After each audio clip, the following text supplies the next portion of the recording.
Avez-vous entendu parler de Juge 19?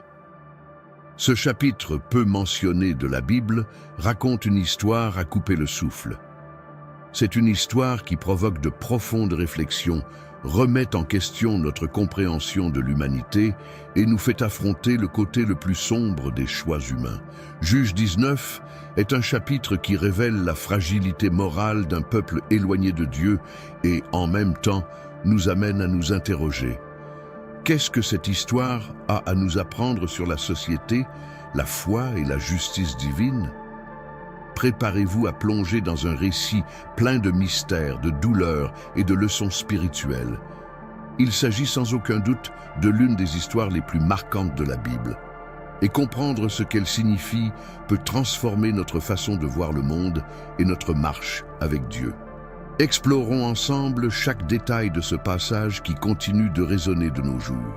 Le chapitre 19 du livre des Juges se déroule dans une période sombre de l'histoire d'Israël, lorsque chacun faisait ce qu'il pensait être juste. Juges 21-25. Cette phrase, répétée tout au long du livre, résume l'état spirituel et moral de la nation. Israël vivait dans un pays sans roi, tant politiquement que spirituellement. Il s'était détourné de Dieu, le vrai roi, et s'était plongé dans un cycle d'idolâtrie, de corruption et de violence. Pour comprendre Juge 19, il est essentiel de comprendre le contexte plus large dans lequel cette histoire se déroule. Après la mort de Josué, le peuple d'Israël a commencé à se disperser et à adopter les coutumes des nations voisines.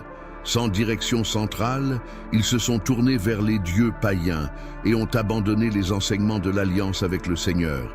Le livre des Juges décrit un cycle constant.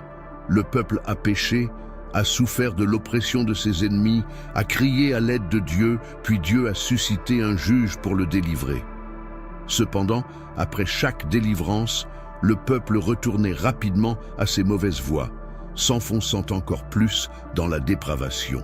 Le décor de Juge 19 reflète cette décadence morale. L'absence de roi n'était pas seulement un manque de gouvernance politique, mais indiquait également l'absence de normes morales claires. Chaque personne suivait ses propres règles, ce qui aboutissait à une société marquée par l'anarchie et le chaos. La ville de Gibéa, où se déroule l'histoire de Juge 19, en est un exemple. Bien qu'appartenant à la tribu de Benjamin, Gibéa est devenu un lieu dangereux, où les valeurs d'hospitalité et de respect d'autrui ont été remplacées par la violence et la dégradation. Cette introduction au contexte nous prépare à comprendre pourquoi les événements de Juge 19 sont si troublants. L'histoire du Lévite et de sa concubine ne se déroule pas dans le vide, mais reflète la condition spirituelle et sociale du peuple d'Israël à l'époque. L'absence de roi et l'éloignement de Dieu ont créé un environnement favorable à de telles tragédies. Ainsi, Juge 19 n'est pas seulement un récit isolé, mais un miroir de la décadence humaine sans direction divine. C'est un avertissement sur ce qui arrive lorsqu'une nation ou une personne se détourne de Dieu, le seul capable d'apporter l'ordre, la justice et la vraie paix. L'histoire de Juge 19 commence par l'introduction de deux personnages principaux, un Lévite et sa concubine. Bien qu'ils ne soient pas présentés de manière très détaillée, la brève description de leur vie nous fournit déjà des indices importants sur la dynamique sociale et spirituelle de cette époque. Pour bien comprendre ce récit, il est crucial d'explorer qui étaient ces personnes et ce que leurs actions révèlent sur la société israélienne durant cette période. Les Lévites occupaient une position particulière en Israël. Ils étaient membres de la tribu de Lévi, choisis pour servir dans le tabernacle et accomplir d'importantes fonctions spirituelles. Cependant, avec le chaos et le désordre moral décrits dans le livre des Juges, même les Lévites avaient perdu leur concentration sur leur appel. Ce Lévite en particulier ne semble pas agir d'une manière conforme à sa vocation, car sa relation avec sa concubine est déjà le signe d'une société inadaptée. La pratique d'avoir une concubine, bien qu'autorisée à l'époque, ne reflétait pas la relation idéale établie par Dieu en Éden. La concubine, quant à elle, représente les femmes de cette époque, souvent traités comme des possessions plutôt que comme des partenaires égales. Nous ne connaissons pas son nom ni les détails de son histoire personnelle, qui mettent en évidence sa condition d'anonymat et de vulnérabilité dans une société patriarcale. Le récit nous dit que la concubine avait quitté le Lévite et était retournée dans la maison de son père, ce qui indique déjà des conflits dans leur relation. Le texte ne précise pas la raison de son départ, mais on peut en déduire qu'il y avait des tensions ou un environnement oppressant. Lorsque le Lévite décide de chercher sa concubine chez son père, le texte mentionne qu'il la traitait avec affection, l'appelant sa femme. Cependant, ses actions ultérieures montrent que cette affection était superficielle, car il la traite plus comme une propriété que comme une personne digne de protection. Cela devient évident dans les événements tragiques qui se dérouleront plus tard. De plus, le père de la concubine semble désireux de plaire au Lévite, insistant pour qu'il reste chez lui plusieurs jours. Cette hospitalité, bien qu'elle paraisse au premier abord chaleureuse, pourrait être interprétée comme une tentative de plaire au Lévite pour éviter d'éventuelles représailles ou troubles sociaux. Cela reflète la dynamique de pouvoir et la position de soumission qu'occupaient à la fois la concubine et son père. Cette introduction au personnage nous prépare à comprendre les événements qui suivent. Le Lévite, qui devrait être un modèle de leadership spirituel, se révèle être un homme aux intentions égoïstes. La concubine, bien que centrale dans l'histoire, est traitée comme un objet plutôt que comme une personne ayant une valeur intrinsèque. Cette dynamique met en évidence l'effondrement moral de la société et la manière dont les choix individuels et collectifs ont éloigné les gens de Dieu, créant un environnement dans lequel les tragédies sont devenues inévitables. L'histoire du Lévite et de sa concubine est un avertissement sur la façon dont la négligence spirituelle et le manque de respect envers autrui entraînent des conséquences dévastatrices. C'est une réflexion sur l'importance de vivre selon les principes d'amour et de respect que Dieu a établis pour ses enfants. Après des jours passés dans la maison du père de la concubine, le Lévite décide finalement de partir, emmenant avec lui son compagnon et un serviteur. Ce voyage, qui devrait être un voyage ordinaire, se transforme rapidement en un événement plein de tensions et de tragédies. Le récit met l'accent sur le thème de l'hospitalité, quelque chose de très valorisé dans l'ancienne culture du Moyen-Orient, mais qui, dans Juge 19, devient un contraste troublant avec le comportement des habitants de Gibéa. Pendant le voyage, à la tombée de la nuit, le groupe doit trouver un endroit pour se reposer. Le Lévite, faisant preuve d'une décision apparemment pratique, refuse de rester dans une ville non israélite, lui préférant Gibéa, qui était de la tribu de Benjamin. Ce choix devrait être logique, puisque les Israélites avaient l'obligation, selon la loi de Moïse, d'offrir hospitalité et protection à leurs frères. Cependant, ce qui se passe à Gibéa défie complètement cette attente. En arrivant sur la place centrale de la ville, lieu où les voyageurs attendent normalement l'hospitalité des habitants, le groupe ne trouve que silence et indifférence. Personne ne propose de les abriter, ce qui est déjà le signe que Gibéa n'était pas une ville sûre et accueillante. Ce comportement contraste fortement avec l'accent mis par la culture israélite sur le soin des étrangers et des personnes dans le besoin, comme le décrit Lévitique 19, 34. Un étranger résidant parmi vous doit être traité comme quelqu'un qui est né parmi vous. Aime-le comme toi-même. Finalement, un homme âgé, qui était également un étranger à Gibéa, a pitié du Lévite et de son groupe. Il les invite chez lui, leur offrant de la nourriture, de l'eau et un abri. Cette attitude nous rappelle que même au sein d'une société corrompue, il existe encore des individus qui s'efforcent de vivre selon les principes divins. Cependant, la gentillesse de cet homme ne suffit pas à empêcher les terribles événements qui s'ensuivent. Alors qu'ils sont à la maison, la tension monte lorsqu'un groupe d'hommes méchants de Gibéa encercle la maison. Ils exigent que le Lévite leur soit livré afin qu'ils puissent le maltraiter. Cette scène reflète de manière troublante les événements décrits dans Genèse 19, lorsque les hommes de Sodome encerclent la maison de Lot. Ici, cependant, le récit atteint un niveau encore plus sombre, car, au lieu de protéger la concubine, le Lévite remet aux assaillants une décision. Cela aura des conséquences dévastatrices. Le contraste entre l'hospitalité du vieil homme et la violence des habitants de Gibéa révèle la profonde décadence morale d'Israël à cette époque. Ce qui devrait être une terre de justice et de compassion est devenu un lieu de cruauté et d'égoïsme. L'absence d'hospitalité n'est pas seulement un échec culturel, mais le reflet de la déconnexion spirituelle entre le peuple et Dieu. Cette partie de l'histoire nous fait réfléchir sur l'importance de l'hospitalité et du soin des autres, non seulement comme devoir social, mais comme expression de notre engagement envers Dieu. Lorsque nous ne parvenons pas à faire preuve d'amour et de compassion, nous créons un espace propice à l'injustice et au mal. Juge 19 nous met au défi de réfléchir à la manière dont nos actions, ou notre absence d'action, peuvent avoir un impact sur ceux qui nous entourent. Nous arrivons au moment le plus troublant de Juge 19, une histoire qui choque par le niveau de violence et de brutalité. Après que la maison du vieil homme ait été encerclée par les habitants de Gibéa, le récit atteint un point critique qui révèle la totale dégradation morale de cette société. Cette nuit de terreur a non seulement détruit des vies, mais a également révélé à quel point le peuple d'Israël s'était éloigné de Dieu et de ses commandements. Les méchants de Gibéa exigent que le Lévite leur soit livré afin qu'ils puissent l'abuser. Cette exigence, horrible en soi, reflète un manque total de respect pour la dignité humaine.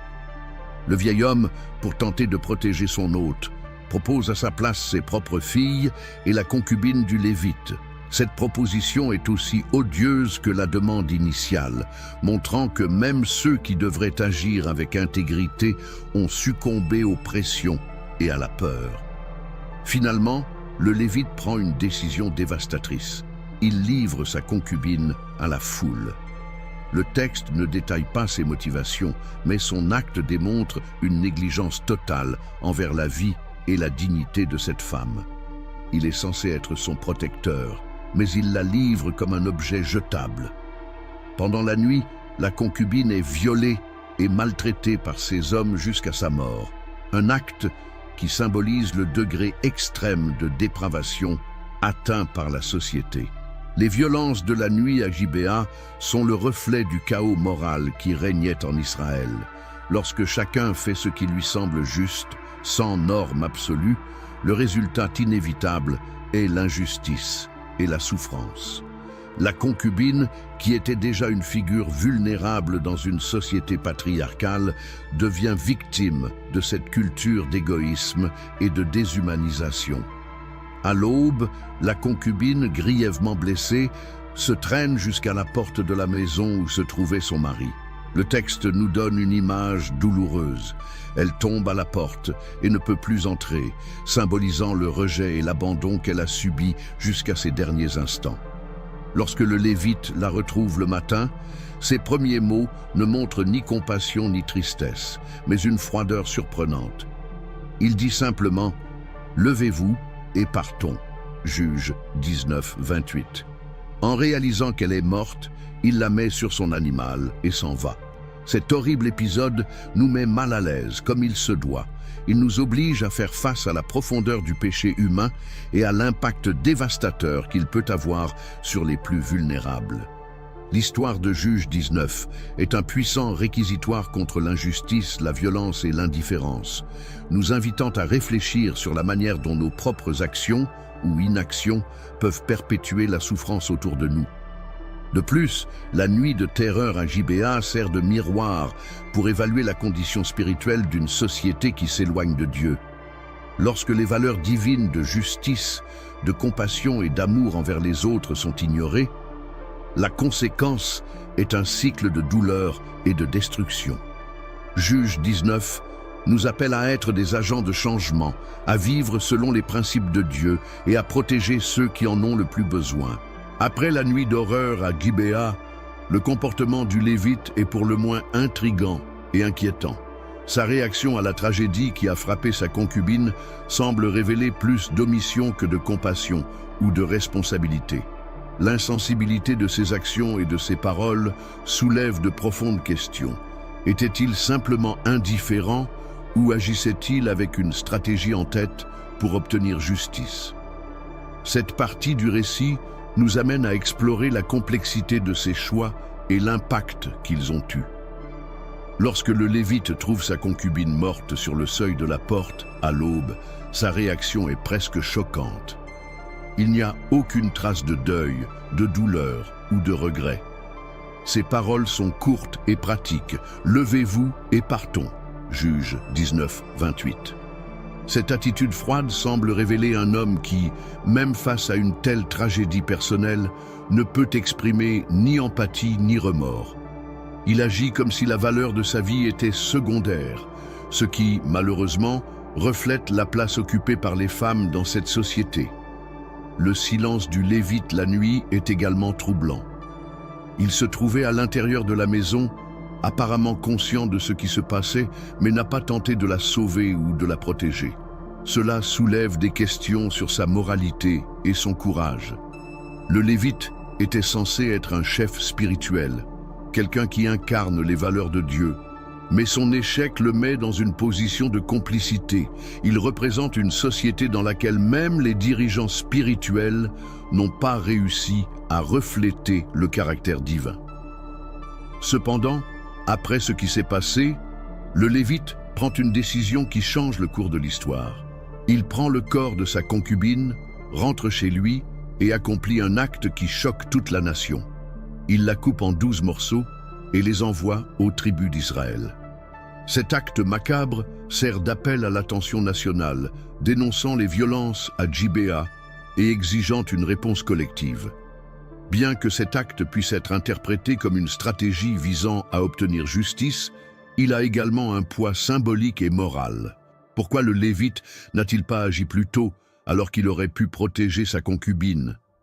Sa décision de demander justice seulement après sa mort soulève des questions sur la valeur qu'il accordait réellement à sa vie. Cherchait-il vraiment justice ou essayait-il de protéger sa propre réputation face à ce qui s'était passé? Le silence et les actions du Lévite reflètent également la condition spirituelle d'Israël à cette époque. Leur omission est le microcosme d'une société qui a perdu son sens de la responsabilité collective et son engagement envers la justice divine. Lorsque les dirigeants spirituels et sociaux n'agissent pas avec intégrité, les conséquences sont dévastatrices, comme le montre le dénouement de cette histoire. Cette partie de l'histoire nous invite à réfléchir sur notre propre position face à l'injustice. Combien de fois restons-nous silencieux face à la souffrance des autres?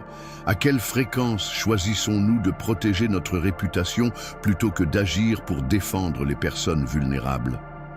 Le silence du Lévite nous met au défi d'être des agents actifs de justice et de compassion, reconnaissant que l'omission est souvent aussi néfaste que l'action directe dans le mal.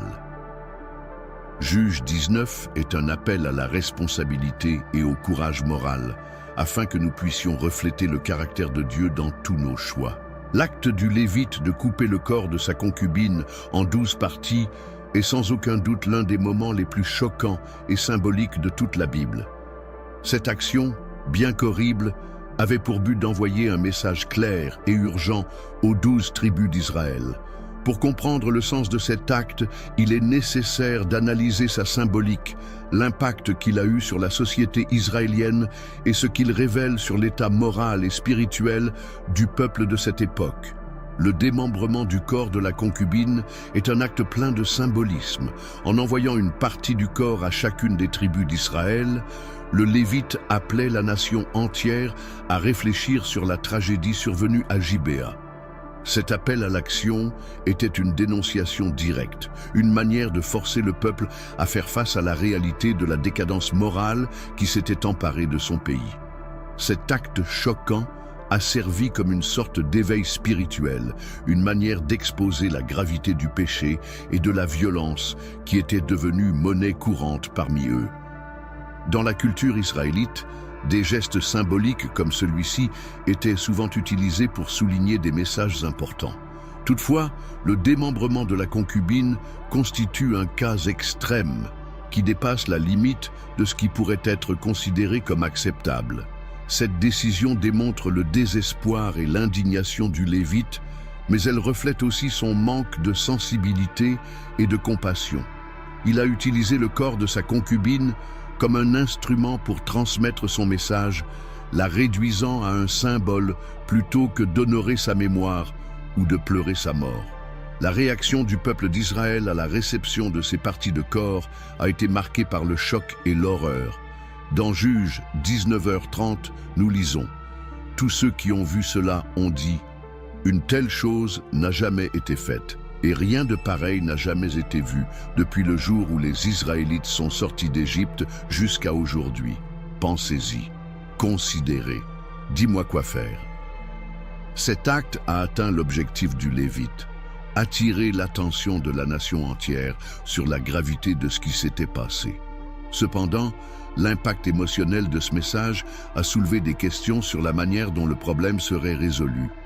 Le démembrement sert également de métaphore de l'état fragmenté d'Israël à cette époque.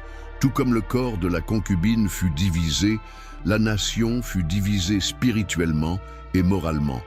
Sans la direction de Dieu, chaque tribu vivait selon ses propres normes, ce qui aboutissait à une société incapable de protéger les plus vulnérables et d'obtenir justice de manière équitable. Aussi difficile qu'elle soit à accepter, cette partie du récit comporte également un avertissement pour aujourd'hui. Les problèmes graves de notre société ne reçoivent souvent notre attention que lorsque quelque chose d'extrêmement choquant se produit. Juge 19 nous met au défi de réfléchir à la manière dont nous pouvons agir avant que l'injustice n'atteigne des niveaux aussi extrêmes. Comment pouvons-nous être une voix active contre la violence, les abus et la corruption sans attendre que des tragédies nous mobilisent?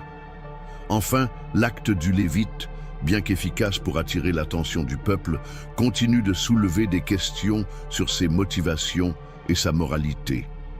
Cherchait-il vraiment justice ou essayait-il simplement de rejeter la responsabilité de ce qui s'était passé?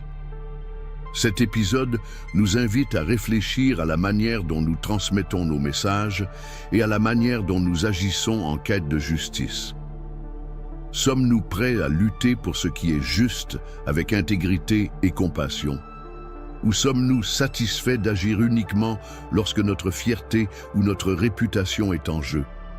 Juge 19 est un appel à l'action, mais aussi une invitation à réfléchir sur la façon dont nous agissons face au péché et à l'injustice. Le démembrement de la concubine par le Lévite eut l'impact escompté.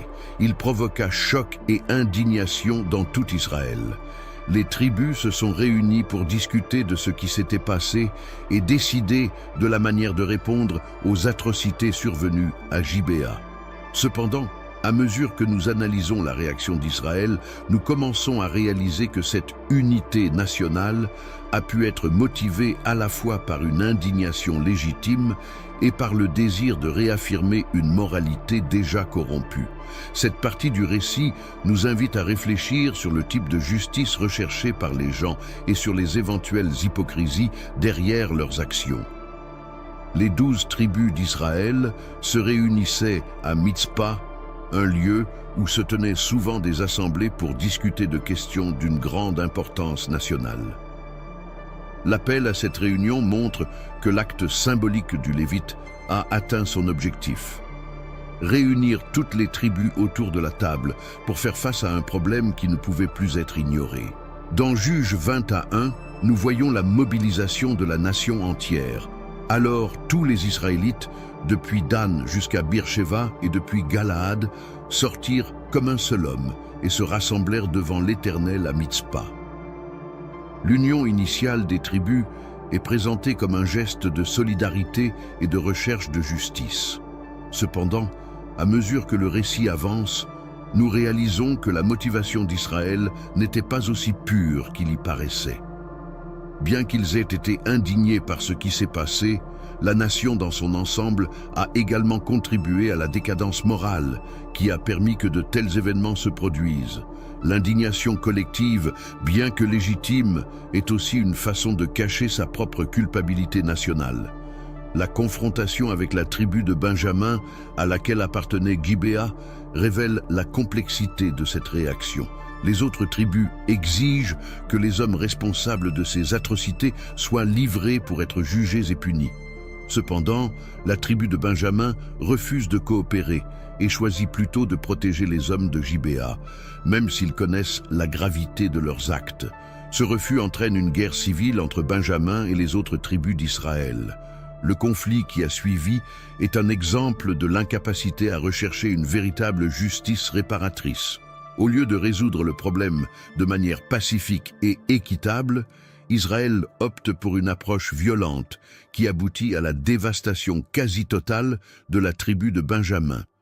Les autres tribus, indignées par le péché de Gibéa, commettent leurs propres atrocités en décimant la tribu de Benjamin, tuant des milliers d'hommes, de femmes et d'enfants. Cette réaction excessive montre que la recherche de justice se transforme facilement en soif de vengeance, ce qui ne reflète pas les valeurs de Dieu. L'hypocrisie d'Israël est évidente tout au long de ce processus. Bien qu'ils condamnent la violence de Gibéa, ils perpétuent eux-mêmes la violence à une échelle encore plus grande. Au lieu de reconnaître leur responsabilité collective dans l'état spirituel du peuple, ils utilisent la guerre comme un moyen d'externaliser le blâme et d'éviter une réflexion plus profonde sur leurs propres conditions morales. Cette partie de l'histoire nous enseigne que la vraie justice ne peut être obtenue par la violence ou l'hypocrisie. Lorsque nous recherchons justice, nous devons d'abord examiner notre propre cœur et reconnaître nos défauts. La réaction d'Israël rappelle qu'une unité sans intégrité est vide de sens et souvent dangereuse. Pour qu'un véritable changement se produise, il doit y avoir un retour à la justice de Dieu, basé sur l'amour, la compassion et la restauration, et non sur la vengeance et la destruction. Les Juges 19 et 20 nous mettent au défi de réfléchir à la manière dont nous réagissons aux injustices dans notre société. Devons-nous rechercher la justice avec intégrité et compassion, ou utilisons-nous la souffrance des autres comme excuse pour justifier nos propres actes répréhensibles? L'histoire de Gibéa et de la guerre qui a suivi nous montre que la vraie justice ne peut être obtenue que lorsque nous recherchons la direction de Dieu et agissons conformément à ses principes. Même si Juge 19 s'est déroulé dans une période lointaine, son message résonne de manière troublante aujourd'hui. Cette histoire, marquée par la décadence morale, la violence et le manque de compassion, nous met au défi de réfléchir sur l'état de notre société et sur notre responsabilité en tant qu'individus face aux injustices qui nous entourent. Ce chapitre est plus qu'un récit historique, c'est un miroir qui nous oblige à nous confronter à la réalité de notre monde et à notre cheminement spirituel. L'un des points centraux de Juge 19 est l'impact dévastateur de l'absence de Dieu dans la vie d'une communauté. Lorsque chacun fait ce qui lui semble juste, comme le souligne le texte, il en résulte le chaos, l'égoïsme et la destruction. De nos jours, nous pouvons observer des reflets de ce même schéma. Dans une société qui rejette souvent les valeurs absolues et place l'individualisme au-dessus de tout, les conséquences sont visibles: inégalité, violence, oppression et déconnexion croissante entre les personnes. L'histoire nous alerte également sur l'indifférence et l'omission face à la souffrance des autres. Le Lévite, censé protéger sa concubine, choisit de garder le silence. Les habitants de Gibéa, censés accueillir les voyageurs avec hospitalité, sont devenus des agents de violence. Et même les tribus d'Israël, en répondant au crime, ont agi par vengeance plutôt que par compassion. Aujourd'hui, combien de fois fermons-nous les yeux sur les injustices qui nous entourent, que ce soit par peur, par apathie ou par commodité? Juge 19 nous met au défi d'être plus que des spectateurs passifs. Nous sommes appelés à être des agents actifs de justice et d'amour. Un autre aspect pertinent est la manière dont nous traitons les victimes de violences. La concubine dont le nom n'est même pas mentionné dans le texte, représente toutes les personnes marginalisées et réduites au silence par la société. Le manque d'empathie pour sa douleur et l'utilisation de son corps comme instrument de dénonciation reflètent la déshumanisation qui persiste encore aujourd'hui. L'histoire nous appelle à voir la valeur intrinsèque de chaque vie, nous rappelant que nous sommes tous créés à l'image de Dieu et par conséquent dignes de respect et de soins. De plus, Juge 19 nous invite à réfléchir sur le rôle du leadership spirituel et moral. Le Lévite, qui était censé être un exemple d'intégrité, a échoué dans sa mission, tout comme les dirigeants d'Israël, qui ont donné la priorité à la guerre plutôt qu'à la réconciliation. Ce récit nous met au défi d'exiger et de pratiquer un leadership basé sur les principes de Dieu. Un leadership qui cherche à restaurer et à construire, et non à diviser ou à détruire. En fin de compte, le message de Juge 19 est un appel à la repentance et au retour aux valeurs de Dieu. Tout comme Israël devait faire face à ses échecs, nous sommes également invités à évaluer notre propre condition spirituelle. Vivons-nous selon les principes divins d'amour, de compassion et de justice? Ou avons-nous laissé l'indifférence et l'égoïsme façonner nos actions? Cette histoire, aussi sombre soit-elle, souligne la nécessité de rechercher la lumière de Dieu comme seule solution aux ténèbres du monde. Juge 19 reste pertinent car il aborde des thèmes universels, la lutte contre le péché, le besoin de justice et la recherche de la réconciliation avec Dieu. C'est un puissant rappel que même au milieu de la décadence, il y a toujours une possibilité de rédemption lorsque nous choisissons de tourner notre cœur vers le Seigneur. Puisse cette histoire nous inciter à agir avec compassion, à lutter pour la justice et à vivre comme le reflet du caractère de Dieu dans un monde qui a désespérément besoin de lumière. Merci beaucoup d'avoir regardé cette vidéo jusqu'à la fin. Maintenant, dites-moi, qu'avez-vous le plus appris de cette vidéo? Dieu est là-haut, personne l'a vu. Il n'a que faire de vos statuts. Il méprise toutes les religions. Leurs adeptes sont des cons. Dieu s'endort mais sans armure. D'un souffle il brise tous vos murs. Vos cœurs d'esclaves sont impurs.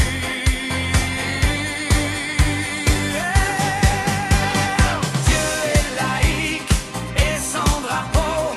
Pas de Bible, pas de troupeau. Il est seul au-dessus.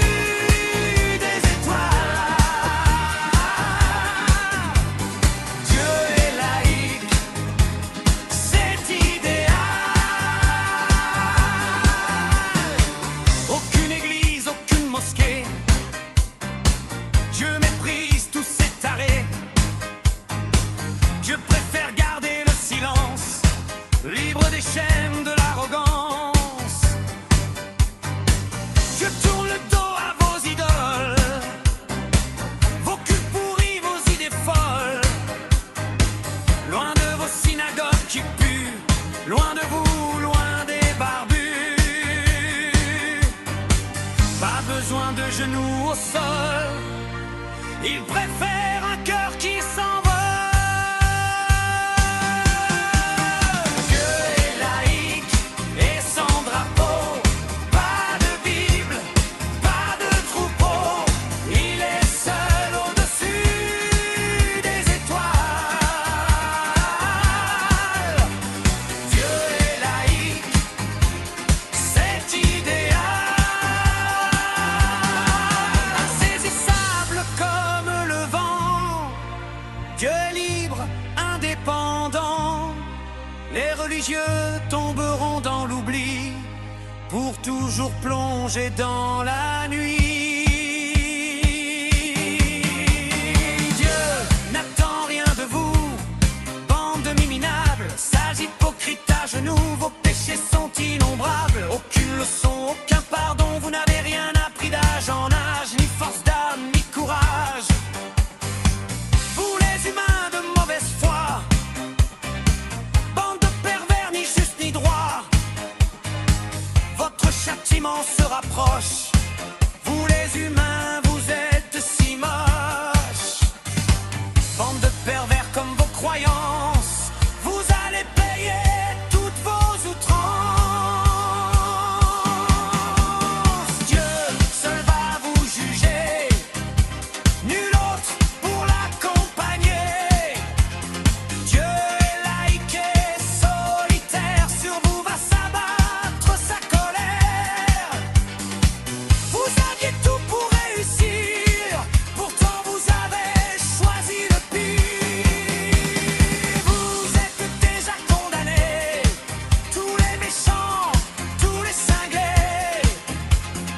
la soupe.